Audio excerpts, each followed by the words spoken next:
PS परिहार channel में आपका स्वागत है। सुबह की इस वीडियो में ऐसी सूचनाएं होती हैं जो विभिन्न समाचार पत्रों पर छपी होती हैं और विद्यार्थियों के लिए आवश्यक होती हैं। तो आइए शुरू करते हैं और देख लेते हैं कि आज के समाचार पत्रों में विद्यार्थी जीवन से संबंधित कौन कौन सी सूचनाएं हैं। आगे बढ़ने से पहले एक सूचना उन विद्यार्थियों के लिए जो विद्यार्थी बिहार शिक्षक बहाली भर्ती की तैयारी कर रहे हैं। वे सभी अभ्यर्थी चक्षु प्रकाशन की इस बेस्ट बुक को ले सकते हैं, जिसे आप लोग यहाँ पर देख सकते हैं। बीपीएससी ने जो भी इस भर्ती का सिलेबस जारी किया था उसी के हिसाब से पुस्तक तैयार की गई है और इसमें 2500 से ज्यादा बहुविकल्पी प्रश्न दिए हुए हैं और इनकी पूरी विस्तृत व्याख्या दी गई है।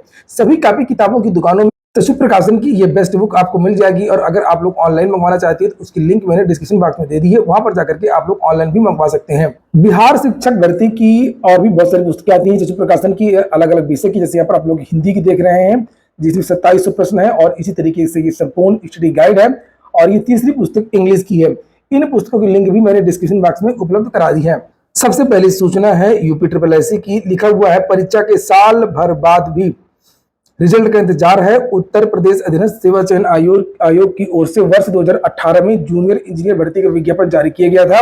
16 अप्रैल 2022 को परीक्षा हुई थी, लेकिन अब तक रिजल्ट जारी नहीं किया गया। कई अभ्यर्थी ओवर एज हो चुके हैं और अभ्यर्थियों ने मंगलवार को जिलाधिकारी के माध्यम से आयोग को ज्ञापन प्रेषित किया और मांग की है कि रिजल्ट शीघ्र जारी किया जाए। ज्ञापन देने वालों के यहाँ पर नाम लिखी हुई है। तो पहले तो विद्यार्थियों ने धरना प्रदर्शन आंदोलन किया, तब जाकर के 4 साल बाद इन विद्यार्थियों की बड़ी मुश्किल से परीक्षा हुई थी और अब जब परीक्षा हो गई है तो विद्यार्थी ज्ञापन और प्रदर्शन अपने परिणाम के लिए कर रहे हैं। अगली सूचना है अभ्यर्थन वापसी के आवेदनों में खेल, शुरू की गई जांच। एलटी ग्रेड शिक्षक भर्ती का मामला, अवशेष श्रेष्ठता सूची के लिए करना होगा इंतजार। आयोग का कहना है कि विद्यार्थियों ने दूसरे के ईमेल से अभ्यर्थन वापसी के लिए मेल किया है, जबकि विद्यार्थियों को अपने रजिस्टर्ड ईमेल से अभ्यर्थन वापसी के लिए ईमेल करना था। इसकी जांच शुरू कर दी गई है और यहाँ पर लिखा कि एलटी ग्रेड शिक्षक भर्ती 2018 में चयनित अभ्यर्थियों से अभ्यर्थन वापसी के लिए मांगे गए आवेदनों में खेल हो गया। खेल तो लोक सेवा आयोग कर रहा है बात को लंबा खींचने के लिए। जो अभ्यर्थी चयनित हुए थे उनकी जगह दूसरों ने प्रार्थना पत्र भेज दिए। उत्तर प्रदेश लोक सेवा आयोग ऐसे प्रार्थना पत्रों की जांच करा रहा है। यह प्रक्रिया पूरी होने के बाद ही अवशेष श्रेष्ठता सूची जारी की जाएगी। अभ्यर्थी लगातार मांग कर रहे थे कि एलटी ग्रेड शिक्षक भर्ती 2018 में जो अभ्यर्थी अभिलेख सत्यापन की प्रक्रिया में शामिल नहीं हुए और जो सीटें खाली रह गई हैं उन सीटों को भरने के लिए अवशेष श्रेष्ठता सूची जारी करते हुए मेरिट में नीचे रह गए अभ्यर्थियों को मौका दिया जाए। कुल मिलाकर के विद्यार्थियों का जो इंतजार है वो लगातार बढ़ता जा रहा है। तो ये बात आयोग को पहले बताना चाहिए था ना, विज्ञप्ति के समय ही बताना चाहिए था कि विद्यार्थी अपने रजिस्टर्ड ईमेल आईडी से निर्धारित प्रारूप पर प्रार्थना पत्र भेजें और जिन्होंने अभी तक ज्वाइन नहीं किया डीवी में जो विद्यार्थी उपलब्ध नहीं हुए सीधे सीधे एक नोटिस जारी करके उनको बाहर करिए। अगली जो सूचना है वो कस्तूरबा गांधी विद्यालयों में भर्ती की है और कई जिलों से ये विज्ञप्तियां निकली हुई हैं। आज के समाचार पत्र में जालौन से भी विज्ञप्ति निकली है और यहाँ पर देखिए लिखा हुआ है कि संविदा आधारित रिक्त पदों को भरने हेतु भारतीय नागरिकों से आवेदन पत्र आमंत्रित किए जाते हैं। कार्मिकों के रिक्त पदों पर पदस्थापना विशेष अनुज्ञा याचिका का नंबर लिखा हुआ है। फिलहाल ये वैकेंसी जालौन से जारी हो गई है। ये देखिए आप लोग यहाँ पर पदों का विवरण भी दिया हुआ है और जो अधिक आपको दिशा निर्देश और जानकारी है वो जालौन की जो ऑफिशियल वेबसाइट है jalon.nic.in यहाँ से मिल जाएगी। अगली सूचना है 26 जून से होगी डीएलएड की सेमेस्टर परीक्षाएं। डीएलएड प्रथम और तृतीय सेमेस्टर की परीक्षाएं 27 जून से 1 जुलाई तक होंगी। और एक बार फिर से याद दिला दूं आप लोगों को कि आप लोगों ने वीडियो को लाइक ना किया हो तो वीडियो को लाइक अवश्य कर दें और जो नए छात्र हो तो चैनल को सब्सक्राइब कर लें ताकि आप लोगों को इसी प्रकार की ऑथेंटिक अपडेट सबसे पहले मिलती रहे।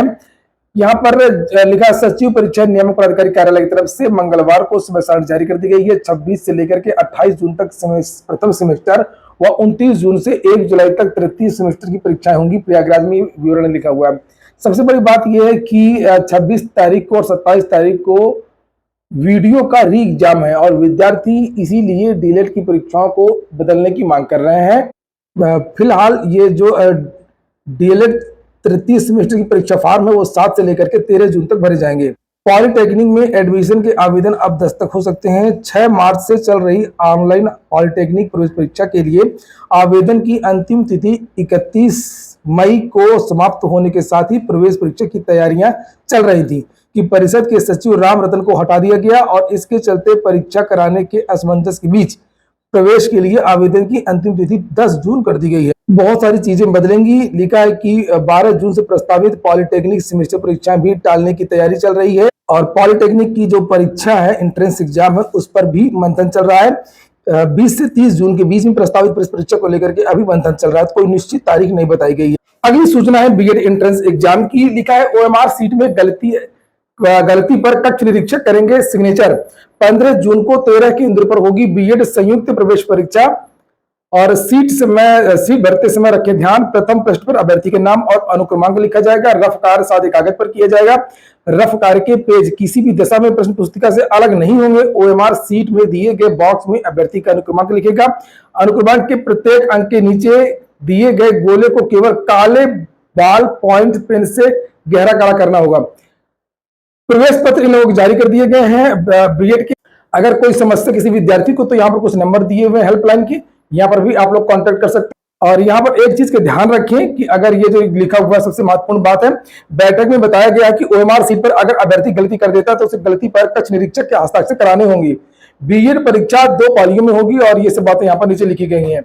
लिखा है कि अगर कोई छात्र से कोई गलती हो जाती है तो पहले कक्ष निरीक्षक को बताएंगे, इसके बाद कक्ष निरीक्षक त्रुटि सुधार पर अपने हस्ताक्षर करेगा, तभी वह मान्य होगा। बैठक में सभी जिलों के जिलाधिकारी वगैरह शामिल रहे। अगली सूचना ट्रेन हादसे की है, हालांकि सूचना हटकर की है लेकिन महत्वपूर्ण है, सोचने वाली बात है, इसलिए मैंने इसको रखा है। और यहाँ पर लिखा हुआ है कि 40 लोगों के शवों पर चोट का कोई निशान नहीं है।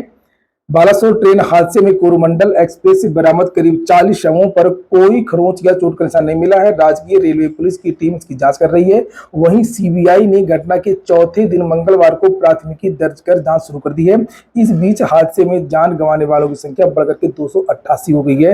और इसी के साथ में बहुत सोशल मीडिया में अब मांग हो रही है कि रेलवे के जो रिक्त पड़े लाखों पद है उनको जल्द से जल्द भरा जाए। डॉक्टर गौरव गर्ग ने ट्वीट किया है कि रेलवे में रिक्त पड़े लोको पायलट के पद हादसों का कारण है। अभी 2 दिन पहले ही द हिंदू में छपे इस आर्टिकल को पढ़िए, देखिए कैसे रेलवे में ट्रेन ड्राइवर्स को ओवर टाइम करना पड़ता है। देश में लाखों प्रशिक्षित योग्य युवा बेरोजगारी के मारे भटक रहे हैं और लाखों की संख्या में पद पड़े। रोजगार के प्रति सरकार का अनदेखी करना देश के लिए घातक है। और कुछ दिन पहले समाचार पत्रों के माध्यम से जानकारी भी दी गई थी कि जो लोको पायलट्स है उनकी भारी कमी और उनको एक्स्ट्रा काम करना पड़ रहा है।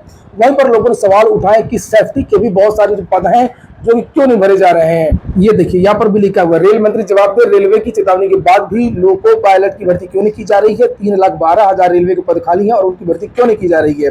आए दिन इन रिक्त पदों की संख्या बढ़ती जा रही है और वास्तव में ये भी एक महत्वपूर्ण कारण हो सकता है। अगली सूचना पेपर लीक की, नर्स भर्ती परीक्षा मामले की जांच शुरू हो गई है। एम्स दिल्ली की ओर से देश भर के अलग अलग एम्स में 3,000 नर्स के पदों की भर्ती के लिए आयोजित परीक्षा के कथित पेपर लीक मामले में जांच शुरू कर दी गई है। छात्रों ने 3 जून को हुई परीक्षा का पेपर लीक होने का आरोप लगाया था। ईमेल के माध्यम से एम्स प्रशासन से शिकायत भी दी थी। इस परीक्षा में 1,10,000 अभ्यर्थियों ने हिस्सा लिया था।